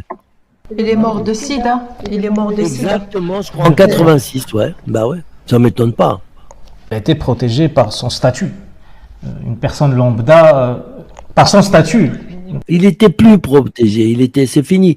Hassan II, il s'est servi de lui pour une affaire très grave de pédophilie à Tanger, d'accord? Il s'est servi de lui parce que comme il fréquentait les clubs pédophiles et tout, il fréquentait un club à Tanger qui appartenait à un Français, un ancien voyou, Michel il s'appelait. Et ce club, il fournissait des petits-enfants à toute la famille royale anglaise, d'Angleterre, et d'autres, de tous les pays. Tous les grands pédophiles du monde se rendaient chez lui. Il proposait des enfants de 8 à 14 ans, ou 12 ans, je sais plus. Ouais. Et donc, Hassan II voulait mettre les pieds dedans parce que il s'est dit, si un jour il y a un coup d'État au Maroc et que le coup d'État échoue, ceux qui auront attenté à ma vie se sauveront en hélicoptère à Gibraltar. Parce que les Espagnols auraient refusé d'avoir des problèmes avec le Maroc. Ils n'auraient pas pris. Par contre, la reine d'Angleterre, elle les a reçus. D'accord? Et Hassan II, il a fait le chantage, il a dit, ma reine, moi je suis roi, vous êtes reine, on pourrait s'entraider. Non, elle a dit, moi je vous rends pas vos aviateurs. Je vous rends pas vos aviateurs. Eh ben, il a dit d'accord. Il a fait, soi-disant, le boycott de Gibraltar pendant quelques temps, quelques jours, parce que normalement, il pensait asphyxier Gibraltar. Mais les Anglais, ils sont difficiles à asphyxier, ces salopards. Et donc, il a sorti la carte maîtresse, le joker, et il a dit, bon, alors, je vous donne 48 heures pour me rendre mes aviateurs, sinon je divulgue. Il a envoyé la vidéo de tout, même son mari, il a envoyé, je divulgue les méfaits de votre famille et de vos amis et de tous les lords anglais et tout, qui venaient violer des petits-enfants de 8 ans, de 12 ans, tout ça. Et là, 48 heures plus tard, la reine, elle a renvoyé les aviateurs au Maroc. Ah, pas mal, hein? C'est grâce à la pédophilie que le roi il a obtenu ses aviateurs. Eh oui, parce que il avait demandé à Mohamed, je me plante toujours, à Moulay Abdallah, avant tout ça, il avait dit à Moulay Abdallah, toi qui pénètres dans l'antre du diable, là, tu vas parler à Michel, le patron du club pédophile, et tu vas lui dire que je veux qu'il mette dans chaque chambre une caméra. Michel a refusé. Il a dit, ah non, moi je mange pas de ce pain-là. Michel, il se croyait, intouchable. Le roi lui a dit, ah bon, tu veux pas, d'accord. Et ils lui ont organisé un faux crime, et d'un petit Marocain qui, en vérité, il est pas mort, il a joué au mort et tout, que Michel, parce que Michel, il était homosexuel aussi, il avait un petit amant, un petit Marocain. Ils ont organisé un faux crime, et ils l'ont mis en prison. Et il a pris 3 ans de prison, pardon, pas 13, 3 ans. Et pendant les 3 ans, je peux te dire que dans la prison de Malabata à Tanger, il se faisait ramoner 10 à 15 à 20 fois par jour. Au point qu'il avait l'anus déchiré dans tous les sens, et que mon père, qui était médecin-chef de la province, lui a envoyé une ambulance pour venir le chercher, passer 3 ou 4 semaines à l'hôpital, sous surveillance, bien sûr, et il lui recousait le derrière, là, jusqu'à ce que ça cicatrise et tout. Mais dès qu'il retourne en prison, rebelote. Votre père, est-ce que vous confirmez qu'il a dû soigner des victimes du prince Abdallah, des jeunes enfants? Ah ben bien sûr, il a fait que ça pratiquement. À Tanger, il y avait le président du tribunal, Alaoui il s'appelait, soi-disant famille royale. Il avait 7 petits garçons chez lui, des petits Africains bien sûr, et puis quelques petites Marocains, mais ça allait de 4 ans à 12 ans, pas plus. C'était ces petites victimes. Et il y avait le procureur aussi, qui est lui aussi, pareil, parce qu'ils appelaient mon père, ils appelaient au secours quand il dépassait les limites et qu'il déchirait un petit enfant et que l'enfant il saignait, à 3 heures du matin, ils appelaient mon père. Hein. Moi, j'ai assisté à des coups de téléphone où mon père, il en avait marre. Hein. Il disait, oh, encore, mais ils font chier, cela et tout. Oh. Et puis, il allait avec une ambulance chercher parce qu'il voulait pas qu'on lui envoie une ambulance comme ça, Il avait peur d'être reconnu. Donc mon père allait se faire conduire par un chauffeur et il prenait l'enfant abîmé, il l'emmenait lui-même à l'hôpital à 3h, 4h du matin, il le recousait, il arrêtait le flux de sang et tout ça pour ces salopards. Il était obligé. Il y avait le président du tribunal de Tanger et le procureur, des grands messieurs. C'était normal. C'était monstrueux. Et donc, Michel refuse. Bon, après, quand il retourne en prison et qu'on le ramène à nouveau et qu'il doit encore retourner à l'hôpital, se faire recoudre encore, il en a eu marre, il a compris qu'il allait mourir en prison. Il a appelé Moulay Abdellah, il a dit, bon, tu dis à Hassan II que je vais reprendre ma discothèque qui était fermée et mettre des caméras partout. Et ces caméras lui ont permis de filmer tous les grands pédophiles du monde. Apparemment, c'est la méthode qu'utilise actuellement Mohamed VI à travers son chef de sécurité qui s'appelle Abdel Hamouchi. Pas forcément avec des enfants. C'est des nouvelles méthodes actuellement, voilà. Donc avec les réseaux sociaux et les médias, parce qu'à l'époque de Hassan II, il n'y avait pas, cette mise en lumière dans les médias de ces vidéos privées. Alors que c'est d'actualité. Je ne sais pas si vous en avez parlé, j'ai parlé, mais c'est ce qui existe maintenant au Maroc, parce que c'est notre sujet, notre propos. Mohamed VI, il a l'arme fatale, c'est Pegasus, que Israël lui a donné. Voilà. Ce qui confirme bien ce que j'ai dit, que les rois, Hassan II et Mohamed VI, sont les valets d'Israël, sont les espions d'Israël. Ils ont trahi tous les pays arabes, voilà, pour faire gagner Israël dans toutes les guerres, et tout ça, ça a été confirmé par Pegasus. Voilà, c'est simple. Pegasus, c'est un outil électronique qui permet d'écouter les gens, même sur la Lune. Même sur la Lune. On peut écouter Macron quand il fait ses ébats amoureux, on peut l'écouter, on peut écouter tout le monde, même dans leur chambre. Même... Le Maroc actuellement nie d'avoir utilisé Pegasus, je ne sais pas comment, mais... bien sûr qu'ils vont toujours nier, c'est normal, mais ça va, on le sait, c'est bon, il faut arrêter l'hypocrisie, putain, il y en a marre de toute cette hypocrisie. Le peuple, c'est le peuple qui fait vivre le pays. Donc le peuple a le droit de savoir ce qui se passe dans son pays. C'est normal. En France, c'est pareil. Et d'après certaines sources, il y a des grandes personnalités qui ne peuvent pas parler parce qu'il y a des vidéos, chantage contre elles. Ce qui arrive dernièrement avec l'Espagne. Il y a énormément d'affaires qui étayent un petit peu ce que vous dites par rapport à ce qui s'est passé en Angleterre, voilà, actuel. Le plus grand pédophile espagnol qui a été arrêté au Maroc pour viol de 18 enfants, prouvé, qui a pris 20 ans par les tribunaux marocains, le roi du Maroc, il a gracié au bout d'un an. Oui. Grâce royale, voilà. Oui. Après, le roi, sous la pression, il a retiré sa grâce royale, ce qui fait que le mec, il peut plus retourner au Maroc, c'est sûr, mais c'est tout. C'est tout. Il a quand même violé 18 enfants. Oui, le roi Mohamed VI, il a dit qu'il ne connaissait pas le dossier, c'est pour ça. Mohamed, il oublie, il peut pas dire la vérité, il a pas... Oui. C'est honteux, tout ce qui se passe, c'est honteux, putain. Il y en a marre de tout ça, je sais pas ce qu'il faut faire, mais il y en a marre.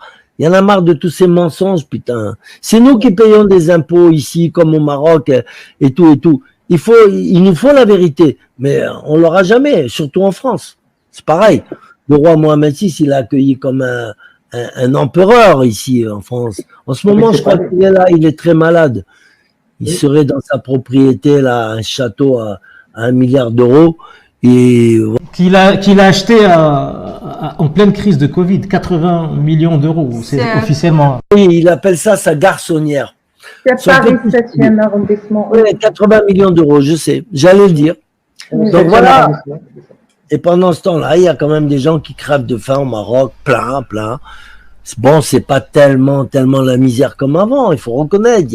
Ça marche. Le Maroc est un pays qui marche et je m'en réjouis. Mais ça a été acheté en pleine crise du Covid. Et il avait fait un discours comme quoi le peuple devait se serrer la ceinture. C'était Oui, bien sûr, c'est toujours le même discours.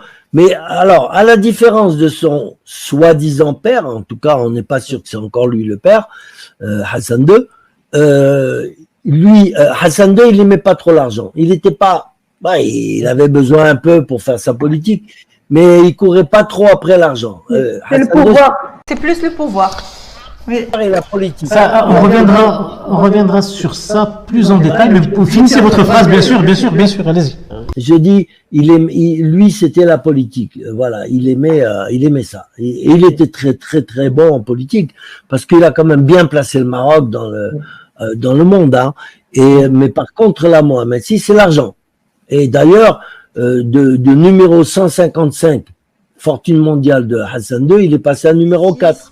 Monsieur Gérard Fauré, avec tous les propos que vous avez confirmés au sujet de la famille royale marocaine, avez-vous déjà été approché par le régime ou les services marocains en vue d'être achetés ou intimidés? Enfin, y a-t-il eu une plainte en diffamation concernant... Oui, il y a eu, bien sûr. Mais j'ai tout de suite compris. Ils ont retourné mon meilleur ami contre moi. D'accord? Mon meilleur ami qui est un homme très puissant au Maroc, mais il est un peu à la retraite. Et c'est un ancien ambassadeur du Maroc. C'est un homme, une très grande famille. C'est mon ami d'enfance. Enfin, on était ensemble au lycée Descartes à Rabat. Et il m'a approché, effectivement. Je lui ai dit non, je mange pas de ce pain-là. Et après, ça a été un peu... Il avait un comportement douteux avec moi, mais il m'invitait à venir au Maroc. Je savais que si j'arrivais là-bas, hop, les menottes. Donc, non. Après, il y en a quelques-uns, oui, effectivement. Une femme, une espionne du Maroc, oui, qui a essayé de m'avoir, qui a essayé de me faire bouffer des sahur, là, des gris-gris. Elle a tout essayé. Elle est au service du roi aussi. Ils ont essayé indirectement, mais je suis trop malin pour eux. Je suis trop devenu. Après, ils ont essayé la manière forte. Ils n'ont pas réussi non plus. Vous pouvez donner plus de détails. Vous avez évoqué ça justement en début d'interview. Vous avez parlé de la manière forte pour vous intimider. Est-ce que vous pouvez nous donner plus de détails sur ce que vous dites être des agents marocains qui vous ont attaqué physiquement? C'est simple. J'étais dans ma ferme et comme je l'ai dit, dans ma ferme, l'écho, je l'entends. Si quelqu'un parle à 2 km, je peux l'entendre. D'accord? Alors, c'était en été, il faisait nuit à 10h30 comme ça. Et j'avais un ouvrier qui mangeait avec moi. À un moment, je vois mes chiens, hop, qui commencent à grogner et qui lèvent les oreilles. Tout, je dis, oh là là, qu'est-ce qui se passe? Et j'entends des voix marocaines. Ça m'échappe pas. Je connais. Je vois la différence entre un Tunisien, un Algérien ou un Marocain vite fait. Hein. Ça, c'est vite fait. C'est trop facile. Et bien, je dis à mon ouvrier, stop, arrête de manger. Viens, on prend un fusil chacun. J'ai des fusils de chasse, j'ai le permis de chasse, donc je peux en parler. D'ailleurs, il y en a un qui a atterri à la gendarmerie, un de ces 2 Marocains. Mais j'ai plus eu de nouvelles, il a disparu. Parce que lui, il a laissé un demi-litre de sang sur le terrain. Voilà. Et les gendarmes sont arrivés, ils ont ratissé la région, parce que les voisins, évidemment, quand on tire des coups de feu à 10h30, 11h du soir, c'est normal que les voisins s'inquiètent. Hein. Ils ont appelé les gendarmes sont arrivés, ils en ont chopé un d'eux. Mais disparu, je sais même plus rien sur eux. Ils ont mis le top secret sur ce type qu'ils ont arrêté. Donc, évidemment, envoyé par le gouvernement marocain, c'est certain. Donc, ils sont venus. Alors, moi, j'ai, autour de ma propriété, sur 120 mètres, j'ai des grands murs et tout, on peut pas rentrer. Hein. Enfin, on peut sauter, oui, mais c'est difficile. Alors, j'ai dit aux mecs, je les entendais parler en arabe et tout, j'ai dit, ça c'est le Maroc. Et j'ai attendu, j'ai dit, bon, on va surveiller les murs. Si quelqu'un saute par-dessus le mur, on tire dessus. Après, s'ils sont morts, on dit que c'est des sangliers ou des cerfs. Je sais pas, moi. J'ai le droit de tirer sur un animal dans ma propriété, non? Et ils sautent tous les 2 par-dessus le mur et ils marchent doucement et ils savaient pas que je les avais en joue et tout. Et quand ils étaient à distance, pam, ils ont couru, il y en a un, il est tombé, il a laissé beaucoup de sang. Il s'est relevé, il est parti, mais il a laissé... Et les gendarmes l'ont chopé. Voilà. C'est ce que je sais, maintenant j'ai plus de nouvelles. Affaire classée. Quand les gendarmes l'ont chopé, vous avez eu leur identité ou vous avez laissé courir? Du tout. Il y en a un qui a disparu, l'autre, j'ai pas son identité. Il me donne pas son identité. Il y a eu une plainte en diffamation à votre rencontre Par rapport à venant du Maroc, voilà. Jamais. Je n'ai eu jusque-là, ça fait 4 ans que j'emmerde le monde, je n'ai jamais eu une seule plainte, à part celle d'un réseau pédophile qui a porté plainte contre moi pour diffamation. Et ben, ça s'est retourné contre lui. La juge d'instruction n'a pas accepté la plainte et c'est moi maintenant qui ai porté plainte contre lui pour dénonciation calomnieuse. Voilà. La vérité finit par surgir et le bon Dieu, il est avec moi. Donc pas de plainte. Pas de plainte en général. Ils ont peur. Mais c'est normal. Ils savent bien que je suis protégé. Avant, j'étais l'ami du diable. Maintenant, je suis retourné au bon Dieu. Tabarakallah. Il s'occupe bien de moi. Il n'y a rien à dire là. Déjà, ça confirme beaucoup de choses. Ben, bien sûr. Ça confirme que Dieu existe déjà. Oui, oui. Une autre question, Monsieur Gérard Fauré. Après avoir divulgué vos secrets sur Mohammed V, Hassan II, que pouvez-vous nous dire sur le roi actuel du Maroc, Mohammed VI? Avez-vous des révélations à partager avec nous aujourd'hui? Bah, des révélations qui sont connues. Bon, je sais bien qu'il vient s'exercer ici au ramonage dans des clubs parisiens, homosexuels et tout. Ça, c'est des journalistes qui me renseignent. Non, maintenant, si je dois dire une chose, c'est que il a quand même une bonne politique pour le Maroc et que tôt ou tard, le Maroc finira par devenir un pays très riche parce que je dois dire, il faut reconnaître la justice et la justice, il faut reconnaître le bien comme le mal. Bon, je sais très bien que c'est un roi prédateur, que ci, que là, qui s'occupe beaucoup de ses fesses et surtout de ses fesses, puisqu'il vient régulièrement à Paris pour les faire lustrer, pour des ramonages. Et donc, voilà, ça c'est le mauvais côté. Que, bon, bien sûr, acheter une garçonnière pendant la crise à 80 millions d'euros, c'est quand même une insulte au peuple marocain, c'est sûr. Mais là, c'est pas ça me regarde pas, moi, là. Je suis pas non plus, je suis pas un révolutionnaire, ni. Ce que je veux dire, ce que je trouve, le côté que je trouve bien, et ça va pas plaire aux Algériens, bien sûr, c'est que il a réussi à faire du Sahara occidental une terre marocaine. Et là, bravo. Grâce aux Juifs, grâce à Trump, mais bravo. Et que maintenant, ils sont en train d'installer une base militaire israélo-marocaine à la frontière algérienne. Ça aussi, c'est une bonne chose. Comme ça va calmer les Algériens.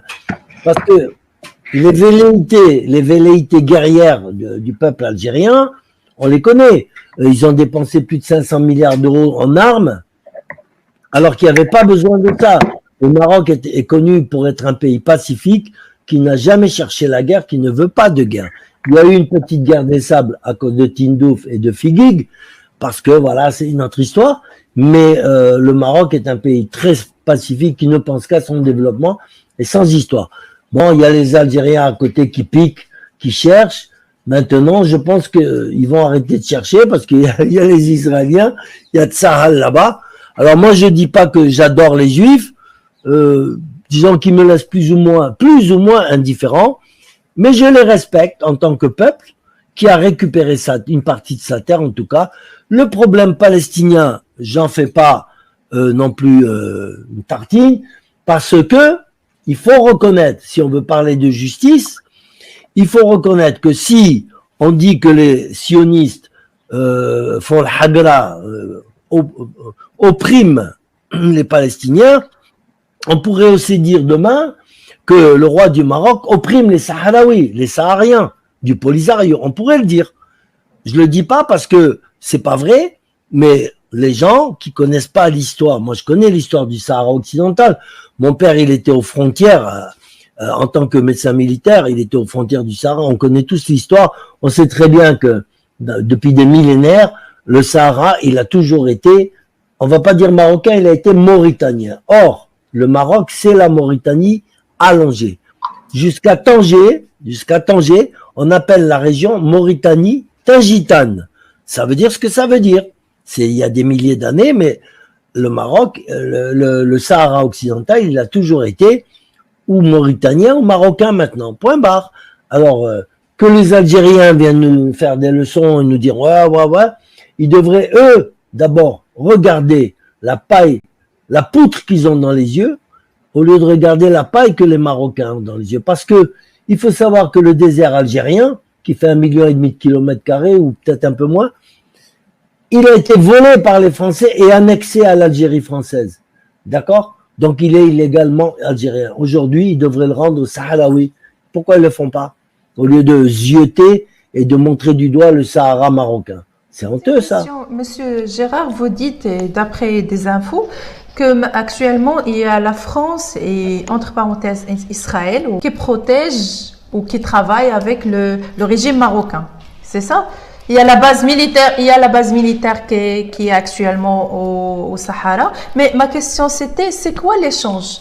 Parce qu'ils vont pas faire ça gratuitement. Ils vont pas faire ça gratuitement. Pas pour les beaux yeux de Mohamed. Il n'y a rien de gratuit, mais il faut savoir que le Maroc, c'est la famille. Le Maroc, pour la France, c'est un précaré, comme on dit. Le Maroc vit avec la France et la France vit avec le Maroc. Il y a plusieurs dizaines de milliers de sociétés françaises au Maroc et les Français ont intérêt à ce que ce pays marche. Vous savez que toutes les pièces de rechange des Boeing et tout, c'est au Maroc. Les fours solaires qui ont été installés par la France, c'est pour le bien de tout le monde.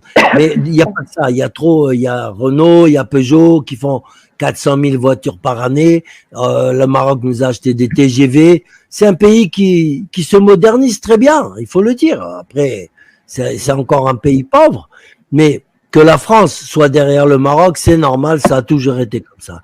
La France ne lâchera jamais le Maroc. On va dire qu'elle a épousé le Maroc. C'est un couple. Le Maroc, il y a la Tunisie aussi, et le Liban. C'est les 3 pays préférés de la France que la France protège et adore. Voilà.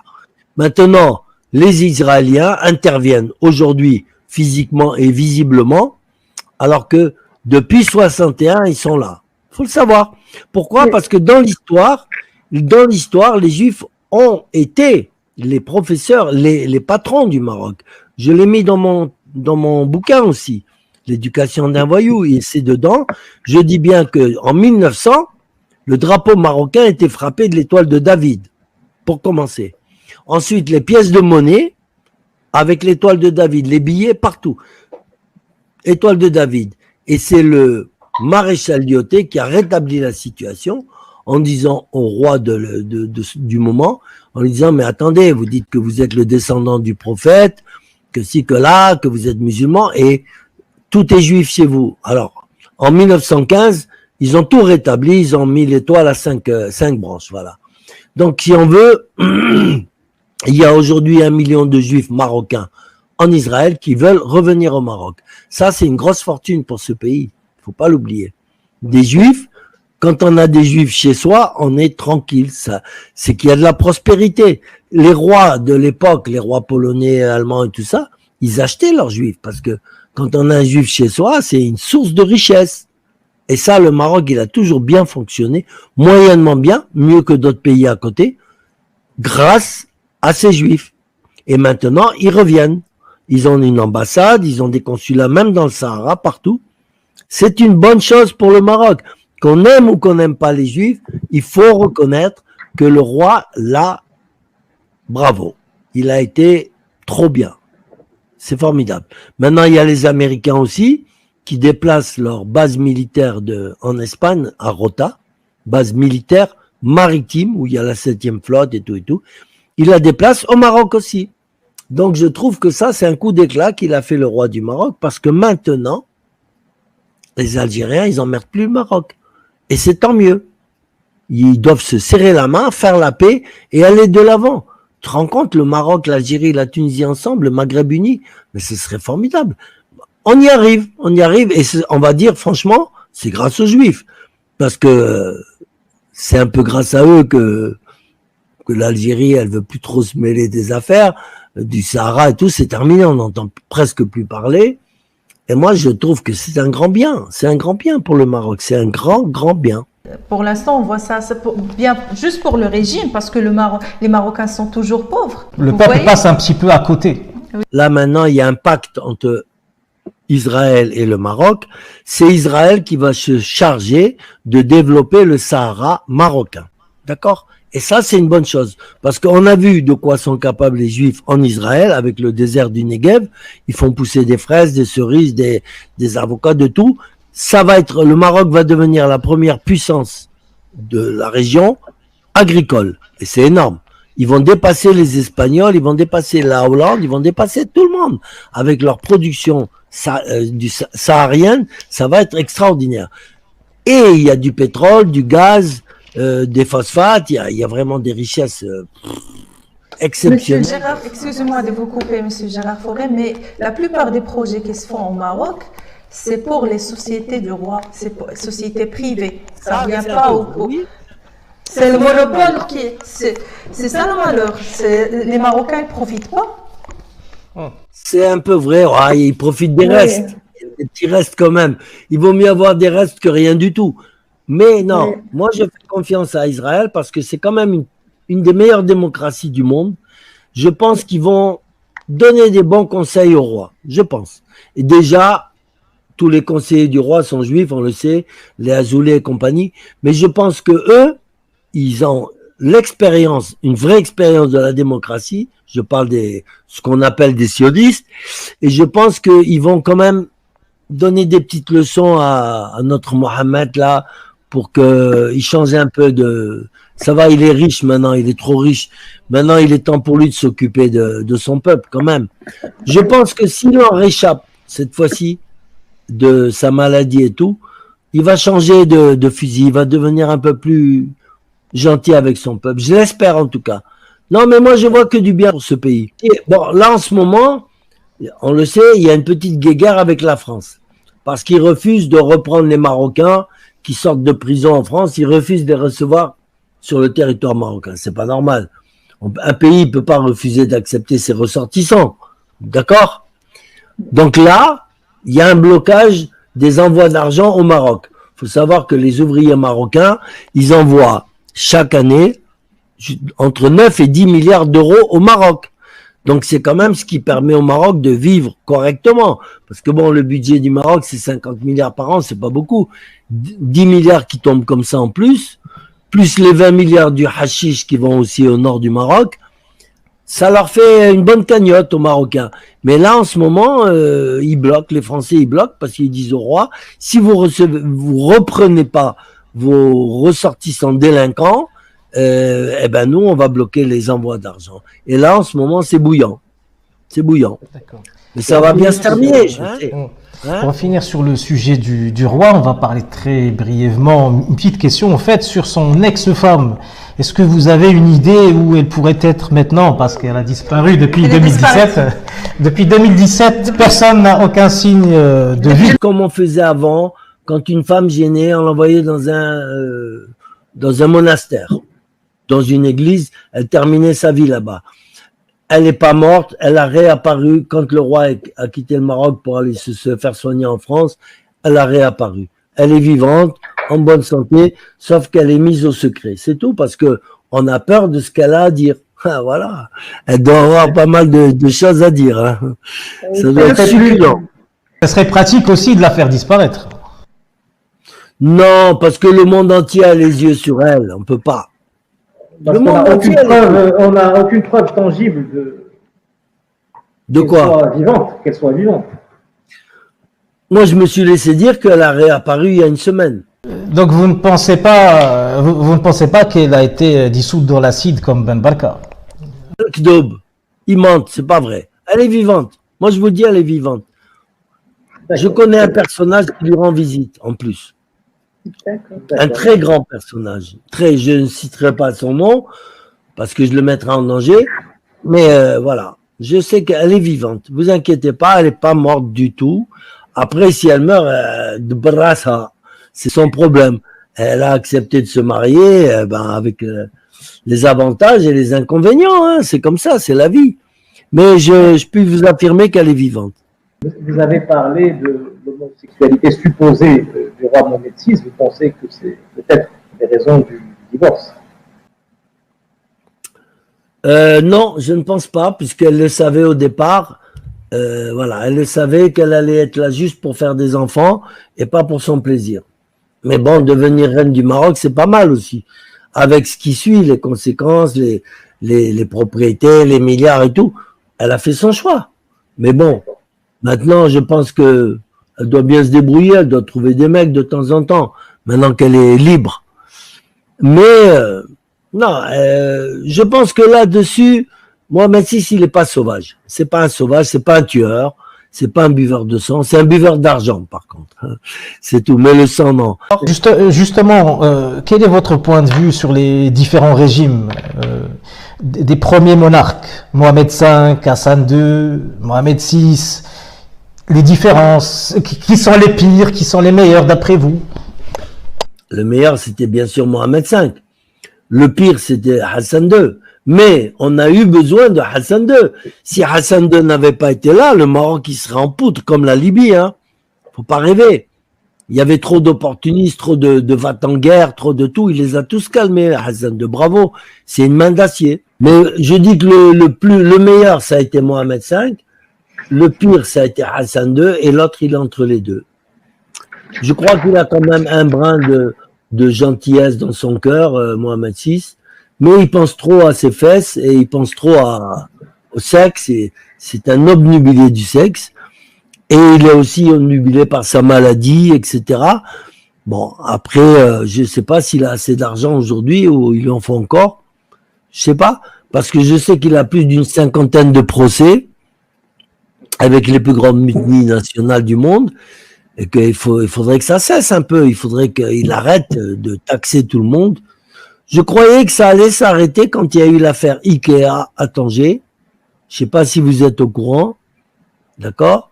Que pour les Suédois avaient dépensé 80 millions d'euros pour préparer les trucs, les magasins et tout ça. Et à la dernière minute, il a demandé la moitié des actions d'Ikea. Ils lui ont dit non. La moitié des actions d'Ikea à Tanger. Les Suédois, ils ont rouspété, il y a eu un scandale diplomatique et tout. Et ça s'est plus ou moins arrangé. Mais voilà, il veut mettre la main partout et ça, c'est pas bon. C'est un affamé, il est affamé d'argent, Je sais pas ce qu'il va en faire. Il a un château qui coûte au moins 6 à 700 millions d'euros en France, une garçonnière à 80 millions, et j'en passe, c'est des meilleurs, il a des richesses partout. Je vois pas ce qu'il veut de plus. Mais c'est ça qui guette les gens de pouvoir. Ils veulent s'enrichir au maximum. Des milliards, ça leur suffit pas. Mais qu'est-ce qu'ils vont en faire? Ils vont emporter tout ça au paradis ou en enfer avec eux? En enfer, sûrement. C'est ça c'est dommage. C'est dommage. Parce que, au départ, Mohamed VI, il n'était pas comme ça. On l'appelait le roi des pauvres. Voilà. Maintenant, c'est le roi des riches. C'est même l'empereur. Il est toujours le roi des pauvres parce que les Marocains sont toujours pauvres. D'accord. Il faut espérer que ça change, mais il faudrait qu'on fasse plus d'émissions contre lui, l'attaquer, pour qu'il comprenne qu'un jour, il va falloir qu'il redore son blason. Mais les gens, ils prennent 20 ans de prison, 30 ans de prison avec la torture à la bouteille. Et les gens au Maroc, les pauvres. Il y a un certain cauchemar qui continue, qui n'est pas su de tout le monde actuellement. C'est-à-dire ce n'est pas simplement un homme riche, un roi riche, c'est aussi quelqu'un qui torture et qui tue encore dans les prisons. Ouais, mais il torture et il tue qui aussi? Il faut voir qui. Les dissidents qui sont violés et torturés avec preuve à l'appui, évidemment. Voilà. Mais bon. C'est possible, mais en France, ils sont aussi torturés d'une autre manière. Mais c'est pas mieux, hein. D'une autre manière. On espère le D'une autre mieux. manière, parce qu'on leur empêche de faire leur métier. C'est grave pour un journaliste, non? Oui, Voilà, on leur empêche de faire leur métier en France. C'est gravissime. Et c'est pas qu'on va les mettre en prison, mais on va leur faire perdre leur boulot. On va les mettre au banc de la société française. J'en connais un qui s'est fait virer de son boulot parce que il a fait une émission avec moi sur le Maroc. D'accord? Il s'appelle Eric Mario. Radio Sud, Sud Radio. Radio Sud, il a été viré à cause de l'émission que j'ai faite avec lui. Et entre parenthèses, il y a la vidéo censurée sur votre site. Qui est disponible sur le site gérardfauré.com, la vidéo. Disponible sur mon site, ouais. Et sur ma page YouTube aussi, hein. Donc cette torture, elle est presque aussi pire que la torture physique, je pense. Je pense, d'après toutes les révélations que vous avez fait aujourd'hui, de bouger encore plus. En tout cas, on verra avec vous le cheminement de ce qui va se passer dans les jours, dans les semaines, dans les mois à venir, par rapport aux révélations qui sont dans votre livre, l'éducation d'un voyou. Parce que je rappelle que l'entretien sera traduit pour la première fois. Certains Marocains auront accès à ces informations, aux révélations que vous dites être des informations. Donc ça risque vraiment de bouger au sein de la population marocaine. Donc là, on va se reposer de la politique. J'attaque malheureusement, pour moi, peut-être pas pour vous, ma dernière question, car on passe je pense que vous passez aussi un moment qui n'est pas désagréable. L'entretien pourrait durer des heures encore et c'est avec un certain regret que j'annonce ma dernière question. Donc, mais avant cela, j'invite tous les abonnés à se rendre sur le site gérardfauré.com.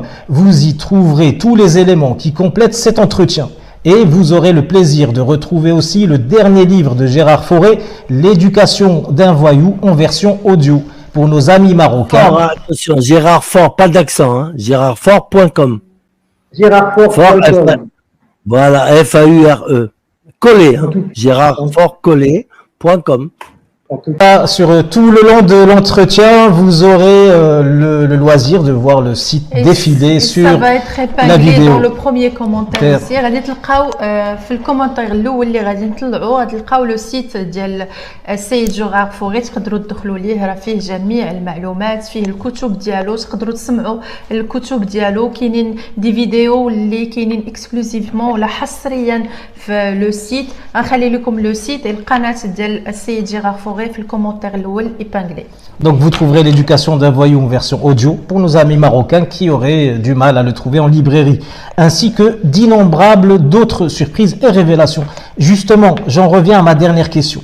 J'ai entendu parler d'un tome 4 qui arrive bientôt, qui fera suite à l'éducation d'un voyou, qui d'après mes informations devrait sortir dans un format un peu spécial, mais aussi d'un album musical qui est déjà disponible en exclusivité sur votre site Gérard Fauré, donc gérardfaure.com, qui devrait connaître bientôt une diffusion plus large. Pouvez-vous nous parler plus en détail de ces deux beaux projets en cours, le livre à venir et la distribution de l'album, et même de l'album, et j'espère un jour consacrer toute une émission à cet album, et sur ce qui vous occupera les semaines, les mois, voire les années à venir? Bon, déjà, là, je vais mon tome 4, je vais le faire par paragraphe. D'accord? Parce que là, je me suis pris la tête avec mon éditeur qui vaut rien, il fait rien, il fait pas de pub, il fait rien. Bon, donc je dois prendre tout ça en main avec mon manager et donc je vais faire des paragraphes et je pense qu'il y aura une dizaine de paragraphes avec pas mal de surprises. Et après, je vais joindre tous les paragraphes, en faire un livre, l'éditer et le vendre en audio et en livre. Voilà. Ça, c'est pour le tome 4. En ce moment, et puis après, on va faire un album aussi de mes slams. Parce que mes slams, je trouve que pour notre époque, ils sont très importants. Déjà, le titre le dit déjà, quand on dit ni Dieu ni maître, hein, ça veut dire qu'on a plein le cul des politiques qu'on subit, autant en France qu'au Maroc qu'ailleurs. D'accord?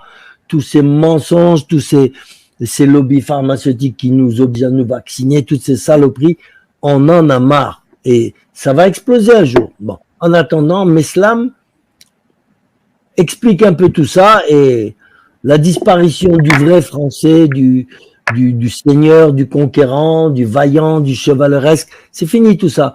Donc j'ai 2 poèmes là-dessus en musique dans lesquels je déplore cette disparition du vrai français. Après, quand je parle aussi du remplacement, du fameux remplacement, oui, effectivement, il y a un remplacement, mais je pense que ce remplacement, il est quand même assez bénéfique pour la France, hein, qu'on le veuille ou non. Avoir du sang un peu marocain comme j'ai moi, et j'en suis fier, avoir du sang même algérien, ou même, c'est pas mal, c'est un bon remplacement, parce que les Français, les vrais de souche, ils ont tendance à devenir des lopettes, des lâches, des monsieur confort là qui se battent pour respecter leur confort, c'est des moutons quoi, on va dire. Et ça non, c'est pas bon. Par contre, je l'ai dit dans plusieurs émissions, si un jour il se passe quoi que ce soit en France, ceux qui vont sauver la démocratie et la liberté en France, ce sont les Arabes et les Noirs. Il faut jamais l'oublier, parce que ces gens-là n'accepteront jamais d'être brimés, d'être maltraités et tout. La dictature, ils connaissent, ils viennent de pays dictatoriaux, ils connaissent, ils en veulent plus. Ils ont quitté le Maroc et tous ces pays-là à cause de ça. Alors, si on veut leur imposer une dictature en France, croyez-moi, ils vont sortir les couteaux. Et les Français là de souche, au lieu de leur cracher dessus, vous allez les embrasser. Moi, je vous le dis, vous verrez. Vous verrez, je sais de quoi je parle. Je sais de quoi je parle. Le grand remplacement, c'est qu'on a remplacé des politiciens crapules, comme Chirac et compagnie, par des sales voyous. Voilà. Par des sales voyous. Et moi, ce qui me tue, c'est quand j'entends parler vous avez entendu parler des surmulots. Vous avez entendu parler de ça, non? Les surmulots. Oui. Alors, il paraît que les surmulots, ils foutent la merde. Moi, je dis que les surmulots, c'est pas les rats, non. C'est ceux qu'on a au-dessus de nous, là, les élites. C'est eux, les surmulots. C'est eux qu'il faut éradiquer, c'est eux qu'il faut foutre en l'air, voilà. Ça, ce sont eux les surmulots, parce que les rats, ils mangent les non-restes, mais les surmulots, ils mangent tout nos trucs, et ils nous laissent que des petits restes. On va vous enlever 18 centimes sur le prix de l'essence. Voilà. Ils vous prennent des milliards, ils vous redonnent des millions. Mais jusqu'à quand? Mais putain, voilà. Les seuls qui bougent en France, c'est encore les mecs des banlieues, que moi je respecte, hein. Je les ai connus, j'ai travaillé avec eux, je l'ai dit mille et une fois, je préfère travailler avec eux qu'à travailler avec des Chirac ou des ministres ou des Pasqua ou compagnie, parce qu'un jour ou l'autre, ils vous coupent la tête, tandis qu'avec les banlieues, j'ai travaillé plus de 20 ans, j'ai jamais eu le moindre souci, respect total, alors qu'on vient de pas nous faire chier à chaque fois, de montrer du doigt les banlieues, pour les citer comme la cause des problèmes de la France. Non. Il faut arrêter tout ça. Il faut arrêter cette hypocrisie. J'ai une date pour le livre entier, ce sera pour février. Mais avant ça, je vais procéder par paragraphe. Par paragraphe, d'accord. Des paragraphes de 10 à 15 qu'on pourra retrouver sur mon site officiel. Il est temps que je gagne un peu d'argent avec mes livres, messieurs, dames. Parce que les gens, ils croient que je gagne des milliards. Moi, mes émissions, elles sont toutes gratuites. J'ai jamais gagné un centime avec tout ça. Je ne gagne qu'avec mes livres et mon éditeur, il m'arnaque, il me vole le principal et je vais le quitter bientôt. Merci encore une fois d'avoir partagé avec nous ce grand moment. Je pense que c'est la première fois que vous vous adressez à une audience marocaine. Ah, c'est la première fois, oui, c'est la première fois et ça me fait plaisir. Enfin, je dis enfin, parce que c'est quand même le Maroc et les Marocains qui sont concernés par mon tome 3. Et jusqu'à présent, ils ont tout fait pour étouffer ça, hein, nos dirigeants, tout le monde, ils ont tout fait pour étouffer ça. Et là, c'est bien, parce que ça prend l'air, ça va se diffuser, et j'aimerais qu'il y ait encore plus d'émissions, et on restera en contact, on fera. Et quand je sortirai mon tome 4, vous serez les premiers. Que souhaiteriez-vous dire au peuple marocain? Un message en darija ou en français directement. Déjà, d'essayer de lire mon livre coûte que coûte, de se le faire envoyer en audio et tout, et là ils connaîtront un peu plus leur pays, parce que je pense que là il y a une certaine parenthèse que les Marocains ne connaissent pas, ils connaissent pas l'histoire de leur pays, ils savent pas les magouilles qui se sont passées là-bas, les hauts, les bas, tout ça. Il est temps de les éduquer un petit peu là-dessus, et donc pour ça, soit ils demandent à Amazon mes livres, je sais pas s'ils l'obtiendront au Maroc, mais en audio, ils peuvent. Je vais le faire en audio, le tome 3, et on va voir si c'est juste des petits trucs là qui mettent ils téléchargent. Ça peut pas. Vous auriez peut-être un mot en darija, une dernière phrase pour les Marocains. Qu'est-ce que vous pourrez leur dire? Petit message un petit message en darija. Kan hab al-Maghreb ou Maghrabiyin. Et je chante Hayal Malik, Hayal Maghribin. Tu connais la chanson, non? Hayal Malik, Hayal Maghribin. On va enlever un peu le Malik, on va dire. Voilà. Tout à fait, il faut être dans l'air du temps aujourd'hui. Hayal Malik de côté, On va quand même lui souhaiter au roi une bonne santé quand même. On va pas. Oui, c'est humainement quand même. Oui. C'est la mort. Oui. Mais moi, c'est un pays extraordinaire, le Maroc. C'est magique. Merci infiniment. Les Marocains sont des gens formidables. C'est tout. Après, il y a de l'hypocrisie, il y a de tout, mais ça, c'est normal. Mais je trouve que c'est le meilleur des peuples qu'il y a dans le monde. Là. C'est le seul peuple avec qui je m'entends parfaitement. Normal, je suis moitié marocain. D'accord? Ouais. Mais j'ai vécu un peu partout dans le monde et tout. J'ai bien aimé les Hollandais, mais les Marocains, c'est les meilleurs partout. Il n'y a rien à dire. C'est des braves gens. Maintenant, il faut qu'ils bougent. Il faut qu'ils lèvent la tête. Et c'est tout. Il faut qu'ils écoutent ce que je dis.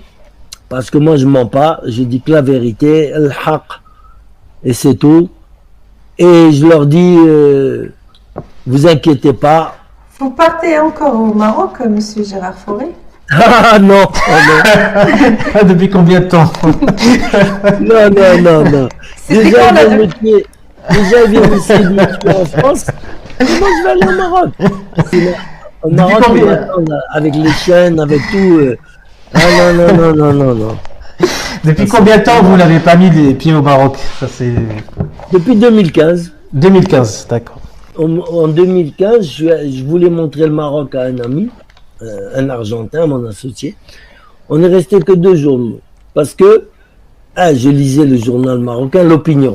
Je lisais un jour, je prenais mon petit déjeuner, je lis l'Opinion et je vois que 2 journalistes français ont été arrêtés, d'accord, pour avoir fait chanter le roi Mohamed VI. Ils ont fait un livre sur les 2 journalistes. C'était mon manuscrit. D'accord. D'accord. Ça, ils ne le disent pas. Et c'est peut-être qu'ils vont nier.